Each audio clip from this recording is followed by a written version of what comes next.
Hello, good morning, everyone. Good afternoon, actually, and welcome to a new episode of Empowering Voices. And today we have a special guest, Hannah. Welcome with us, and we are very proud to have you. I can already see a very interesting conversation ahead. Thank you so much for having me. I am thrilled to be here with you today. Yeah, we are very happy. So as you, everyone watching or listening know, we start our conversation with the one word or one quote. And the one I chose today is the word determination. For those of you who are watching, this is one of the t-shirts where I embroidered the word, one of my favorite, I have to say. And I just remind you that you can jump on the website and buy the t-shirts. Actually, we are launching new products as well, so happy for you to have a browse around. But without any further ado, I want to ask you, first of all, who you are, what you do, and then why determination can resonate with you. Okay, gosh, that's a lot of information, so I hope you're ready. My name is Hannah Roper. I am director and founder of The Female Creative. I am a development coach and mentor, and I work with female business owners, predominantly mums, who want to clear away some of the overwhelm that naturally comes onto us when we are running our own business, especially against the juggle of motherhood and life in general. But I help reduce the overwhelm, help them get organized, set achievable goals, but also the biggest thing, and actually it came up this morning with one of my clients, is cheerlead for them and encourage them and pick out those wins when they can't see it for themselves. So I do that via one-to-one coaching. I also have a group membership called the Female Creative Hub. And as if that didn't keep me busy enough, I also work full-time for a large aviation company as a senior learning specialist and consultant. And during the day, I develop people. By night, I develop people. And I have my own podcast called The Female Creative Talks, where I interview female business owners about their journey into business in the hope to inspire other women out there to take that leap, start their own business, because we are so capable of doing it that I just want to encourage and inspire as many people as possible. But as if that wasn't enough, before COVID, I was also a country music singer-songwriter, released my own music on Spotify, Amazon. There are other platforms available as well, but choose whichever one you want to. So I mean, you are the living example of everything is possible, right? Yes. I mean, we can add stuff to our plate, but we can make it, right? We can, and it's about that prioritization. I think what I tend to bring to the table when I work with women is around that prioritization, to show that actually you don't have to do everything perfectly. You can do what you want to do, but it's about making those choices for you so you can do what you love doing, but still do that whilst juggling everything else that you have going on. And alongside the music, I also run a 3-day country music festival down in the south. Because I got fed up as I was getting older, as my son was getting older, it was getting harder and harder to travel around the country to do gigs and concerts. So I decided to bring country music down to my area of the world. And of course, that sounds an awful lot, and it is an awful lot, and I need to give myself credit for that. But it comes in different stages. So obviously with COVID-19, I couldn't do the singing, I couldn't run my country music festival, which is why I started my business, because as you may have gathered, I am not somebody to just rest. Yeah, I have to be doing something. Yeah, I suppose if I ask you what's your way to relax, it's definitely an activity. It's not. Yes. I do try, and it's something that I definitely have been working on. It's something, I think a lot of my business comes from my previous experience, my background, and I know we'll probably touch on it at some point, but I was in an incredibly abusive relationship for 8 years with the father of my son, and I was incredibly controlled in that 8 years. So when I finally broke away, although my recovery, and I'm still recovering now, nearly 8 years on, my way of dealing with that was to get busy, throw myself into things, and discover myself. I think it sounds really cheesy, but the last 8 years have been a continuous journey of self-discovery and understanding what I'm capable of. Yeah, because probably you were living the story of someone else, or someone else wrote for you before that. Yes. So you definitely had to come out of your cocoon and see who you really are. And you are showing it brilliantly, actually. Oh, thank you. And I think from traumatic experiences, it's always an ongoing process. There are always things coming up along the way.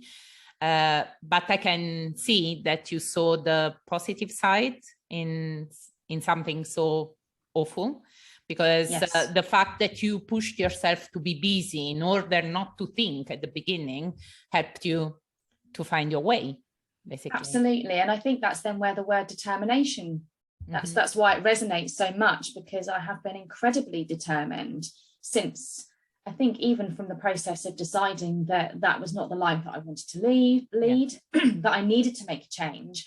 It took a lot of determination, and I didn't realize it back then. I didn't realize the strength that I had back then, because I was at a point where I didn't know who I was. I struggled to make my own decisions. I was controlled in every single aspect of my life, and also living in a constant state of fear, which then brings that high level of anxiety that you are constantly living in. Yeah, I think your energy is concentrated on that. I mean, you don't have energy for anything else. Your emotions are always alert to fight back in a way to protect yourself. Yeah, and to be in that constant state of survival. And I think, especially when I first left, and when I left, you know, I quite often you will hear victims of domestic abuse, and they will talk about almost that moment of enough is enough. Now, of course, I planned for years my leaving, but it was almost just a story that played inside my head. It was never a reality. And the moment that I did leave was just a normal day, and my ex-husband wasn't even in the house at that point, and just something happened and something clicked, and I walked out that door. And I walked out the door with my son, who was at that point 4 years old, and we didn't have a toothbrush, we didn't have a change of underwear, so it wasn't planned in that moment. It was, I've got to go, I've got to walk out this house, and I know I will never ever come back. And it was very much, you know, that level of determination, because of course my ex-husband tried to pull me back. I had to go back to the house the next day to get my cat, because I didn't take my cat in that moment. And so I went to get the cat, and I went to get the fish and the hamsters, you know, the important things that you kind of then want to take with you.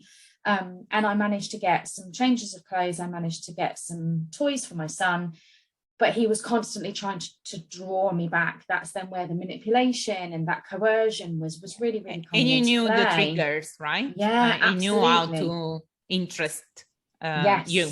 Yeah, and manipulate. And, you know, I'm a very empathetic person, and hate is not something that I experience. And I don't want other people feeling bad about themselves. And I'm in that situation of, for my own survival and for my son's survival, we have to get out. But then this person that I've loved and I've had a child with is, you know, giving me that emotional blackmail ultimately. So it takes incredible determination to move past that no.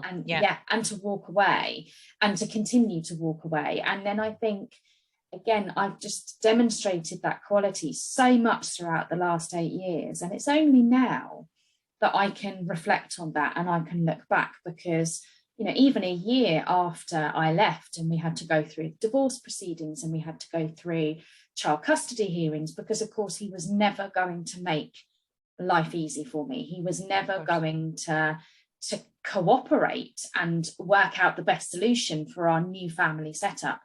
And unfortunately, we also ended up in criminal court for harassment, because he was sending 25, 30, at one point 50 messages, emails a day. Yeah. And, you know, that was, again, that level of determination to see that through, which I didn't feel back then. I felt under this constant black cloud of pressure. And just to top all of that off, as if you could make the situation worse, both myself and my ex-husband were both police officers. So I was going to court as a victim of crime whilst being a police officer. Yeah. He was going to court as a suspect of a crime whilst being a police officer. And he is still a serving police officer today. And it was something that added an extra level of complexity to what we were experiencing. And because we were working under the same organisation as well. And just to make it even more complex, I was in the training department because, again, I was an operational police officer for 13 years, but a good half of that career, I was part of learning development because that's my background. I actually qualified as a primary school teacher straight out of university. So it's always been very, very natural for me to be in that teaching and learning environment.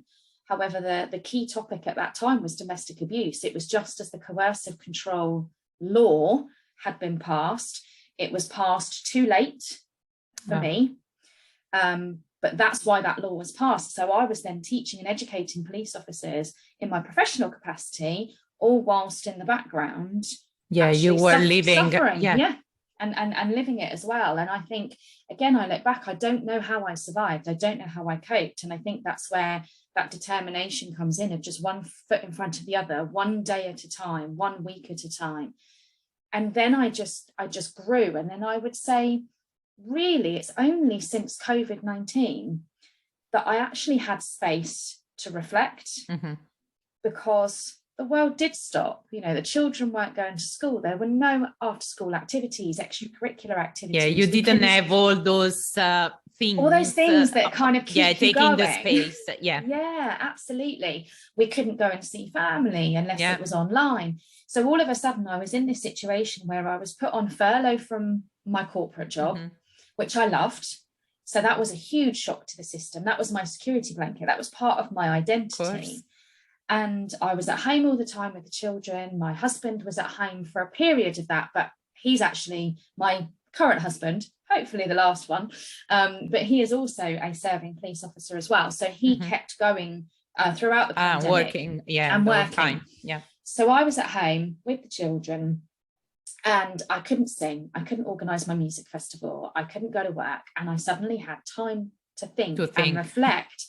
And that's where I then created the Female Creative. And throughout the process of what are we now, about 20 months since the world shut down, I've been on this journey, I guess, of actually really discovering who I am, what I want out of life, what I'm willing to accept for myself, and the role model that I want to be, not just for my children, but for anybody that I come across. And I think, and how much you can offer based on your experience, of course.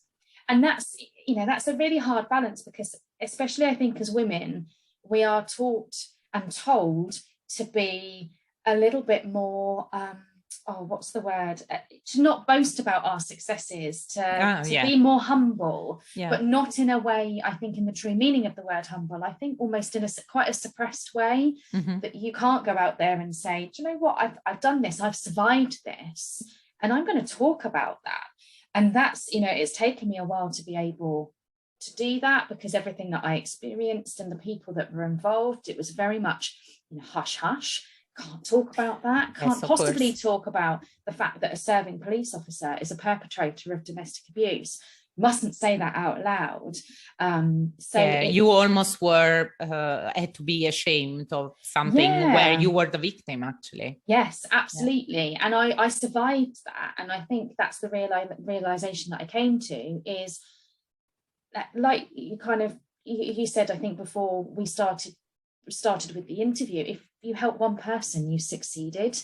If one person can resonate with your story, you've succeeded. And I think what I've found by building the Female Creative and building that brand, and really working on my personal brand as well, not just the business brand, and that can sound quite clinical sometimes when you talk about branding, but what I've discovered is, to me, branding is the emotional connection that I have with my audience, with my clients, with my followers, with anyone that I come into contact with. So I've really dug deep and tried to understand my strengths, but also my weaknesses, and then start working on those weaknesses. So hopefully, eventually, in time, I will really get to a point where I'm really comfortable with myself, and I know what I have to offer the world. But I'm 40 now, so it's taken a long time to get to that well, point. I think it was the right time. I don't think I came to realize that there isn't the right time for anything. It happens when it has to. And to be honest, probably what you do today wouldn't have been possible if you didn't go through, in that phase of your life, yes, through domestic abuse, for example, and all this growth that you had afterwards. So it's a blessing in disguise, I would say. I think so. I think, and that's something that I've come to learn and really believe in, is that we are going to have traumatic experiences. They are going to vary from person to person, and you are going to recover. One of my therapists, excuse me, because I've had many over the time, one of them said to me, "You have 100% survival rate." Mm-hmm. And we all have 100% survival rate, because we're all still here. Whatever we've experienced, we've come through it. Yes, there are going to be scars, both physical and emotional. Yes, it's going to take time to recover, and often you don't forget, but you do learn to live with it. And I think I will never forget what I've experienced, but I will learn to live with it, and I am learning to live with it every day. But we do have a survival rate. So actually, when you are in a position to be able to look back, and yes, it was traumatic, and of course you would never wish that on anybody, and you wouldn't want to go through that again. But there's so many learning points that you can get from that. And ultimately, I have my son. Yeah, you know, that's the joy that came out of that. Exactly. And he's now 12 going on 18.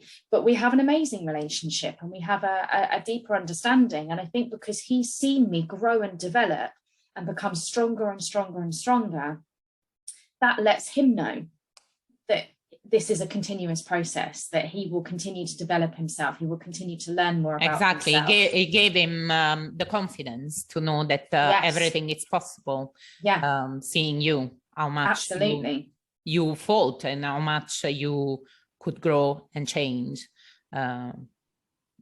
during this process, of course. Always supporting and being emotionally close to him, of course. Yes. And also showing that it's okay to not be okay, which I know we hear that phrase all the time, don't we? But for our children especially, we need to show them that they can be vulnerable. We need to show them that they can show emotion, and that it's okay not to be 100% on a situation, that it might take you time. And I think that was really hard for me, because especially early on when I first left the relationship, I had to be the strong mum, but behind closed doors, I was crying constantly. My whole world had broken. But despite the fact that I'd moved away from the abuse, actually that abuse continued, that control and that coercion continued, that emotional abuse continued, the financial abuse continued. Yeah. You know, even right up until a few years ago, to be honest. And then I again, as I was discovering myself, I realized that it was okay to let him know that actually I am struggling a little bit, but it's okay, because we're still going to get past it. That it's okay to not know what to do in a situation, or it's okay to be upset, but you know that you're going to move past that, and you're going to be able to find the answer. And I think that's been really important. Yeah, definitely. It gives them resilience and self-esteem, basically. Yes. I always think that in life, self-esteem and confidence are the quality that you have to cultivate more, because they will help you in any... We will all go, as you said, we will all go through difficult moments. But if you have self-esteem and resilience and determination, as you showed very well, we will be on the other side with all the strengths and all the energy possible. And I think, actually, I wanted to ask you, but was it, when you took the decision, of course, I suppose there was a lot of guilt involved as well, because you didn't know what was your future for you and for your son. Nonetheless, you took the decision, and you said it was on a normal day, but what was the click that happened? Because you were planning or hoping to leave for a long time before making it happen. What relief you felt? Did you feel stronger? Did you find a solution? What changed compared to all the previous years? I think something that I've discovered in myself, and I think it's true for women in that situation, and I'm sure men as well, but I can only talk from my experience. Sure. And also as a police officer, I have predominantly worked with female victims of domestic abuse, and there's all sorts of issues around, you know, lack of reporting and the stigma that's attached. So absolutely, men are out there suffering, and they're suffering right now. But from the women that I've spoken to and the experience that I went through, is there is such a thing as enough point. And there is just a sudden moment of realization of, I'm done. I cannot continue. And on that particular day, and I remember it so vividly, I can see the picture in my mind. And exactly, we were in the house in my son's playroom. We had an orangey style rug on the floor that my son and I were sat on, and we were playing together. We were playing Lego, because at that point, I think the Christmas, it was just after Christmas, it was January. And New Year's Eve, I had spent on my own in the playroom. My son was in bed and I was just crying. My husband was upstairs and I just cried. I cried the whole evening, right through into the new year. And that was a spark. It wasn't the final moment, but it was the spark of, I cannot go through another year like this. I cannot go through another year of just feeling destroyed. And it's not fair on my son. I can't be a mum. I can't be the mum that I want to be. But it was a week later and we were playing in the playroom during the day. My husband had gone off to the gym. And whilst he was at the gym, for no reason, he was messaging me. And he was telling me how disgusting I was. And he was telling me that I was a failure. And he was telling me that any success that I'd had in life was due to him. Yeah. And you believed him.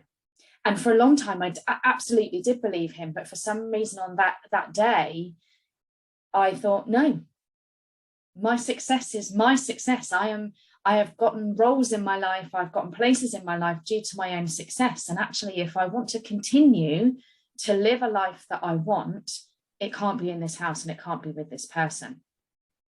And I think another thing as well that helps is, and it's during Christmas time, I'd had a conversation with my father. So my father and I have, I wouldn't say it was a difficult relationship. I wouldn't describe it in that way at all. He was not necessarily one to show emotion. He was not necessarily one to show physical love. So hugging, that physical affection. Yeah, it just wasn't something that we did. And we still don't really do very often. And what he did on that particular day, it was Boxing Day, and we went for a walk together as a family. And my husband had gone to work. So my parents knew that it was just me and my son. And my dad took me to one side on this walk and he said, whatever happens, you have a safe space with us. Oh. And I think it was a huge relief in that moment. And it was almost permission. Yeah, exactly. And quite often when I speak to people who know somebody that's suffering domestic abuse and they don't know what to do, and I've done talks in my corporate job as well, so within the aviation company, I've talked to people around how to recognise domestic abuse in staff members. And one of the questions that comes up so often is what do I say? What do I say to somebody who I know is suffering? Yeah. And the best thing that you can do is to tell them that there is a safe space, that whatever happens, they have a place to sleep with you, and they have a space to just be with you. Yeah. Because quite often when we are friends with somebody that we see is suffering at the hands of another person, our automatic reaction is leave, tell them to leave, tell them to get out. And it doesn't matter how many times you tell somebody, they've got to come to that realization themselves. And that's what I did. But of course, to help on the practical side of life, I always think, I think, and you can confirm, many women don't leave because they are not independent. They don't know where to go, especially if they have children, because on your own, you get to a point where you say, whatever, right? But even with children, I mean, you need to have a roof. There's no way. You need to feed your you little need one. that, you need that security. And I think that's what my dad did for me in that moment, is he showed me that there was that security, that whatever happened, we had a bed, we had a roof, we had food, and we had safety. And so I'd had that in the Boxing Day. The New Year's Eve, I'd spent all evening crying, because, you know, you have those moments, almost, you say, these feelings of guilt and varying degrees of guilt, but almost a guilt of, you know, I'm bringing my son up in this environment. I'm not being the mum that I want to be in. What am I doing? How did I get to this point? How did I let myself get to this point? And you never let yourself get to that point. Somebody else has done that for you. Somebody else has chipped away at your self-esteem. Somebody else has stripped away your confidence purposely to get you to a point where you don't believe that you can exist without them. And I was in a luckier position in that I knew a lot about domestic abuse. I knew a lot about, you know, women that suffered domestic abuse. I knew about the logistical side. I knew about the support that was out there. It didn't make it any easier to leave, but once I had left, I can rationalize what was going on and why I'd made that decision. At least you knew that you were not alone. You had indirect experience of other women, because what often happens, they say, okay, I have everything. My husband provides for me. I have the children. I have the house. I have everything. Why do I complain? I have to stay in this relationship because I'm the wrong one. So to know that your case is shared by other women can give you, open your eyes basically on a reality. Yes. The only way to fight against is to leave and start your own life independently.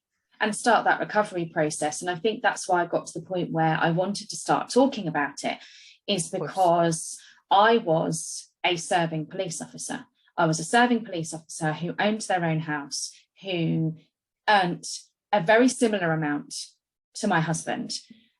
And yet I was still victim to domestic abuse. And I, throughout life, had been a very confident person. I was a performer. I did music at university. I would get on stage. I've done musical theatre since I was 5 years old. I come across as an incredibly confident person. So it's just to demonstrate that anybody can suffer at the hands of domestic abuse, and especially the coercive and controlling element of it, because that's how it always starts. And that it is not you. You've not allowed that to happen to yourself. Somebody, for sure, you didn't want it. Yeah, you don't want it. You don't ask for it. But somebody makes that choice to behave in that way towards you. And they're very tactical and they're very strategic with the way that they behave to get you to that point of dependency.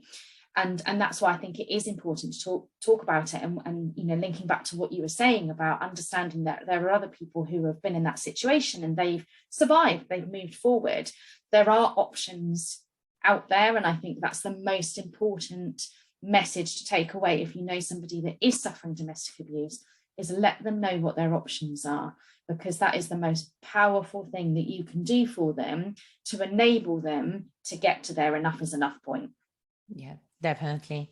And I think, for example, in your case, when your dad offered the way out, basically, and gave you permission, you said, it's also important that came from your dad, because sometimes we are ashamed or worried to give another worry, another pain to our closer family. I come from the south of Italy, so a situation like that would be like you start thinking, oh my goodness, so what do my parents say about that? They don't deserve to feel sad for me. Okay, I shut up and I pretend. Yes, and I did for so long, because I didn't want my parents to worry. I didn't want the shame. I didn't want them to see me in a different light. I didn't want them to see me weak. And that's again that complexity of being in that situation where it's not as easy as just saying just leave. You have all of the logistical elements, but then you have all of the emotional and mental elements of, you do worry what other people think. You do worry about the pressure that you're putting on other people, and you don't want people to see you at your weakest, which ultimately is where you are when you get to that point. You're going to get stronger. You're totally going to vulnerable. but you're completely vulnerable. And quite often when you leave an abusive relationship, you are still then putting your safety in somebody else's hands. So for me, it was going back to my parents. I moved back in with my parents, and for that first year, I struggled to make decisions on my own. I had to run everything past my dad because I didn't trust my judgment anymore. Yeah. In my head, I'd chosen the wrong person. I'd chosen somebody who was going to treat me in that way, who was going to manipulate me. And I then chose to have a child with that person. So I can't trust my own judgment right now. So I mean, your confidence and self-esteem were level 0. Yeah, absolutely. So, that's when you are leaving an abusive relationship, you are having to put your safety in somebody else's hands. So you're still vulnerable. And that's really scary. And there's a little bit of better the devil you know. I know where I am in this abusive relationship. I know what I need to do to keep myself safe. The moment you walk out of the door, you don't know what that person is doing anymore. You don't know where they're showing up. You don't know when they're going to call you. You can't preempt. You can't watch their body language to see where they're going to go. What's next? Yeah, what's next? So it's incredibly scary to take that step, which is why so many don't. And even if they do, get dragged back in. Yeah, sometimes I've heard somewhere, I think there was this series on Netflix, but they say that the rate of going back in such a situation, it's 8 times. Yes. 8 times. Yes. I mean, I would have imagined maybe 2, 8 times. So that shows the struggle. Yes. It's real. It's real. It is. And that it's okay. It's okay if you decide that to keep yourself safe in that moment, you have to go back and then regroup and then prepare yourself. So it's an incredibly complex situation. And that's why it is important to talk about it, because so many don't see that side of it. So many see the abusive relationship. Quite often you see the violence and you don't see everything else that goes on, which actually is the hardest bit to overcome. Is the mental abuse that comes as part of any part of domestic abuse, whether it be financial, whether it be sexual, whether it be physical. That mental abuse is the overriding thing that is consistent. And we don't talk about it enough. We don't share our experiences enough in those situations that are relatable to people, that show the human side of it, that show that it can happen to anybody, that it isn't just the stereotypes that sometimes you see in the media or you sometimes see in movies. It's not that at all. It's such a complex situation that we need, as a society, we need to have better understanding. Yeah. And the fact that we can, like in this situation, you are talking openly about it. That's why I said, even if just another woman says, oh, me too, I'm in that situation, so it's possible a way out, you already have helped a big time someone. Yeah, I hope so. And also just to let people know that it's okay if you're not ready to talk about it. I am 8 years since walking out that door. At the beginning of January, I have had a lot of therapy. I've had a lot of help to be able, and it's only been in the last year to 18 months that I can talk about it and that I can talk honestly about it. So, it's okay if people still can't yet talk about it. Of course, definitely. Just know that you will find your strength at some point, and you have a story to share, and that story can inspire and help so many people. Yeah, but as you said, you had help from professionals. That is something that you probably need to support your process, because doing it on your own means you don't have the tools, basically. No, you don't. And you're stuck inside your own head, and having that professional help. And we are lucky in England that there are places that we can go to. I actually got help funded by the government for some time. I've also paid for help as well, because I knew that I couldn't do things on my own. But there are options out there. This is the other thing. When sometimes we don't ask for help because we think that we have to pay for help, for this kind of help, that if you can, but good, but if you can't, there are options. Yes. As you say, I don't think in the south of Italy, for example, there's this privilege. Unfortunately, many women cannot have all that help because there isn't. And that's so damaging, because then you've got a generation of women who are stuck in that cycle and stuck in that situation without help. And that's why then friends and family, the best thing you can do to support someone in that situation is to give them that safe space, and to be, and not that we are ever intentionally judgmental, but as soon as we say things like, oh, I always knew that they were bad, or I could see what you were going through, I don't know why you didn't leave. We have the best intentions, but those sorts of phrases are so damaging, because as a victim, you know that you shouldn't be in that situation. And you even wonder, so if everyone saw, why didn't I see? Am I what? Am I stupid? Was I blinded? Do I? And then again, that's where I got to, where in that first year or so, I did not trust my judgment. Exactly. In any way, because, and I had that when I left, colleagues that I worked with that knew my ex-husband said, oh, we always knew he was awful. We always knew he was horrible. Ever told me. And it's just, oh, thank you for saying that now, but that's not helping me right now. What I need you to say to me is, my God, you're strong. And well done for leaving, because that's helping build me back up again, rather than telling me that where I've gone wrong, because believe me, I know where I've gone wrong. Exactly. You had time enough to see your faults, because we all make mistakes. But to see the other side, that he was making the major mistakes, was much more difficult, of course. Yeah, absolutely.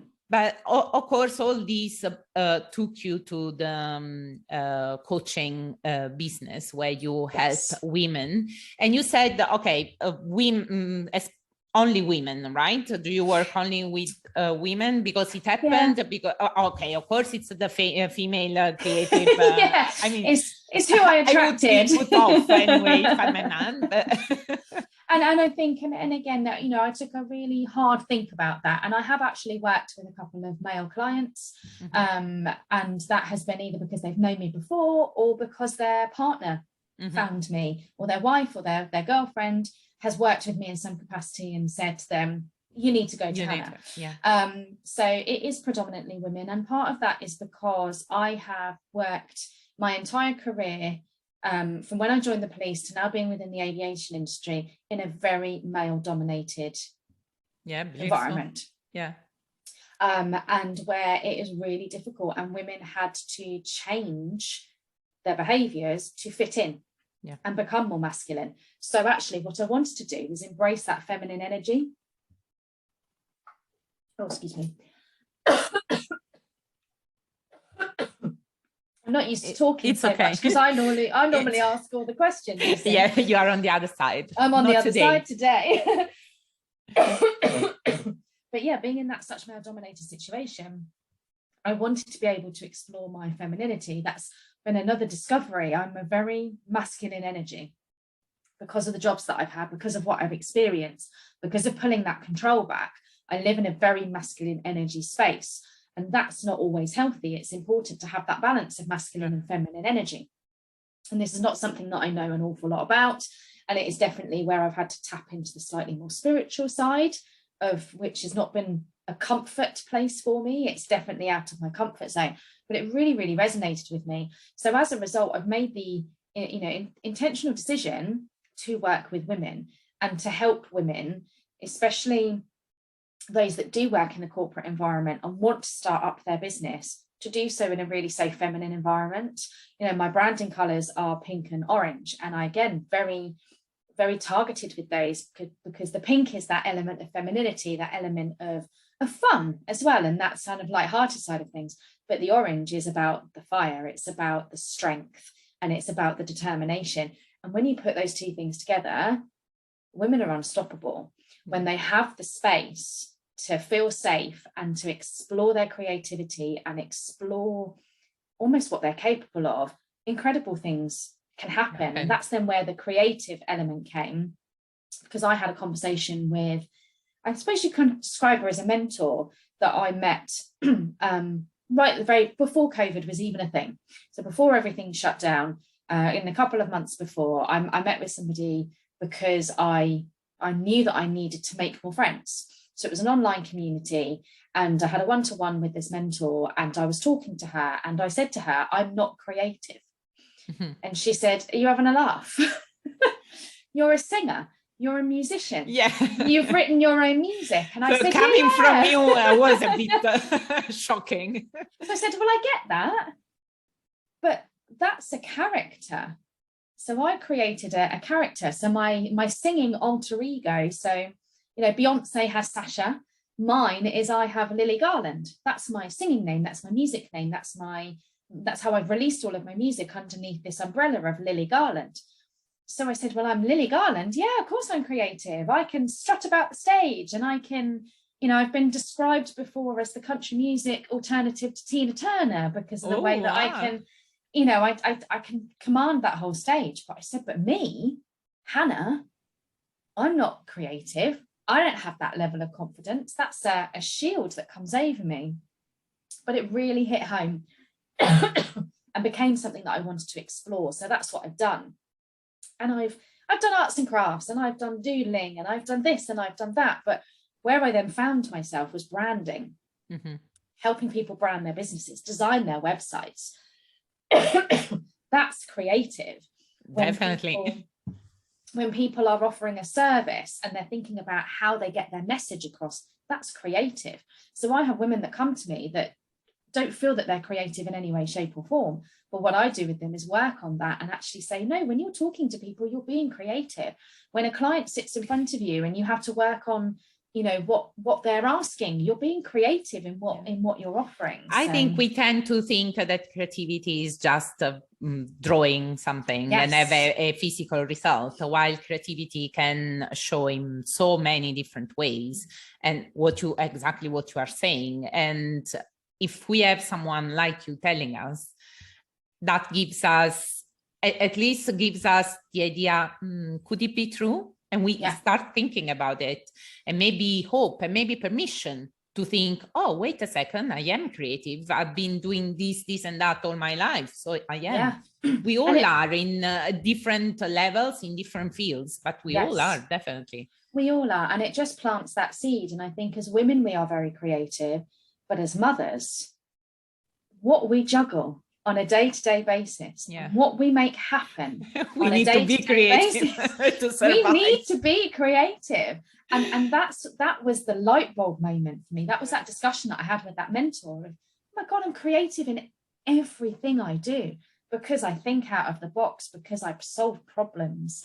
You know, when my son comes to me and says, oh, I've forgotten this, or on this particular day I need this, or I haven't done my homework, and what am I going to do? And you know, we are creative in solving those problems. So creativity and problem solving come really closely together for me, and that's what I do. I'm such a problem solver. That's what I do in my day job. You know, people give me a task because they know I'm going to solve that problem, and they know I'm going to get it done. So what I then do within my coaching is instill that into the women that I work with, is you are always going to find a solution, and there's always going to be options for you. They may not always be favorable options, or you may have to really work on your prioritization, because that's another thing that I really work with my clients with. You can't do everything at once. So sometimes you're going to have to drop the ball on something. And sometimes you're going to have to prioritize your business over your family, and that's okay. And sometimes you're going to have to prioritize your family over your business, and that's okay. So if you don't post on social media for a week, it's fine. The world is not going to end, because you are learning to prioritize in a way that works for you, and in a creative way that enables you then to juggle all these different things. Yeah, but as you said, for example, when you started putting on your plate so many things to do, you didn't do it in one day altogether. I mean, it's bit by bit. The second you get comfortable with what you have, you add something else. Yes. And as women, we are unstoppable, and we can cover everything.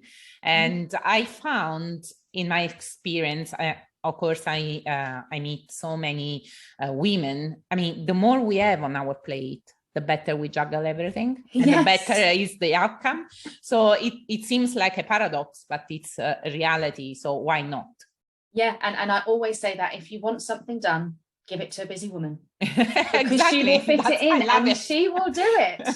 and interestingly, those times when I'm not busy, I am nowhere near as productive. So I may have less on my plate, but that's when procrastination. I become the queen of procrastination. I know all the ways. Yeah, exactly. But when you've got a deadline, when you know that something, and when you know that you've got a lot of things to juggle, you make it work. So yeah, I'm absolutely, don't get me wrong, I am not perfect at this in any way, and I will find myself sometimes sat there scrolling through Instagram or reading the news online, and an hour has passed. I'm like, I could have done so much in that hour. I mean, you are a person, you are not a machine, so you are allowed, and it's totally normal. So, but yeah, it is a really interesting how as women we do have that ability to balance, and the reason we have that ability to juggle and balance is because we are creative in everything that we do. Exactly. That is amazing. And I also wanted to ask you, I normally ask my guests is if there is, apart of determination that we saw it resonates with you, any other word or quote that you feel very close to your heart? I think something that I live by is you don't fail until you stop. Wow, that is such a positive thought. Yeah. And it's something that I think, whether that is something to do with home, something that's personal to you, whether it's a hobby, whether it's your work, whether it's a business, whether it's parenting, or whatever it might be, it is just so important to realize that nothing is a failure. Yeah. Something might not work out, but that doesn't make you a failure. You become a failure the moment you stop and the moment you give up. Whereas if you change direction, you're not failing. You're making a decision to change direction. If you leave an abusive marriage, you haven't failed at that marriage. You have made a decision to take your life in a different direction. Exactly. If you change your mind with business, if you start creating a business in one realm and that doesn't work for you, and you pivot and you change direction, you've not failed, because you've got that intention of just trying something else. So I think that is something that I really try and live by, and something that I instill in my clients as well, because running a business is hard. There are peaks and troughs. There are going to be times where you think, oh my God, whatever I do, it's just not going right. But you haven't failed because you've not quit. Yeah, exactly. And in fact, I don't like to use the word failure, because anything happens as the bright side. Anything, literally anything. You are the example, right? From a terrible situation, you really could take the energy and the strength to change completely your life. And this is also on the small things of every day or on the business. I mean, you don't fail, you experience. And from that experience, you take the best you can. Yeah, absolutely. And I think the other thing as well is that continual learning journey. I was looking at a quote. It's an Albert Einstein quote, actually, that I saw this week. It was to do with a continual professional development article for businesses, and the importance of employees constantly doing some sort of learning. And I can't remember the quote exact word from word, but it was along the lines of, the moment you stop learning, you're dead. Yeah. Yeah. And it was just short, sweet, to the point. Exactly, to the point. And I thought, yeah, that resonates as well, because we continually learn. And as women, as mums, it's important to embrace that you are continually learning. And yes, we want to be good at everything. And yes, there is this seek for perfection. And, there's a whole psychological thing around, us, where the way that we were brought up as children, and comparison, and the way that the schooling system works, and all of that sort of thing. But I think it's really, really important as adult women to realize that we are continually learning, and that is the best place to be. Yeah. That's amazing. Thank you very much, Hannah. I just want to remind everyone that all the details to reach out are in the post, in bio, on my podcast, on my website, on YouTube channel. I mean, you cannot miss it. Everywhere. So thank you very much for this conversation. I loved it. Of course, I could stay here another hour, but maybe in another moment. I love you and leave you, everyone. Thanks again, Hannah, for being with us, and speak to you soon. Bye. Thank you so much for having me. Thank you, everyone.